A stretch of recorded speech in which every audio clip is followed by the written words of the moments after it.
अस्सलाम वालेकुम।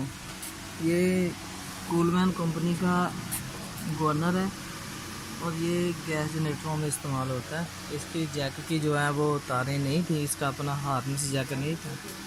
इसकी जो तारें हैं वो मैंने ट्रेस की हैं।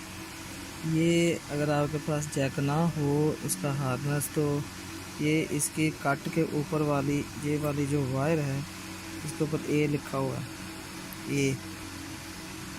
ये देखें, नज़र आएगा ए लिखा हुआ है इसका। ए वाली ये पॉजिटिव की वायर है इसकी, और आगे बी वाली खाली है, और सी वाली ये इसके ऊपर सी लिखा।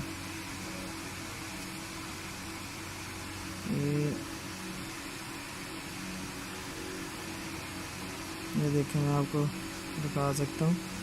देखें, ये तीसरी वाली ऊपर पिन के पास सी लिखा हुआ है। ये सी वाली जो नेगेटिव की वायर है, ये मैंने इस नेगेटिव की लगाई है इधर, और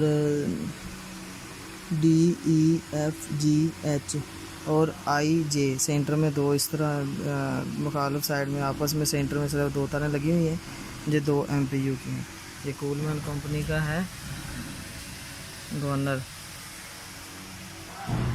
ये गैस जनरेटरों में इस्तेमाल होता है। अगर आपके पास जैक ना हो तो आप इस तरह इसकी तारें लगा सकते हैं।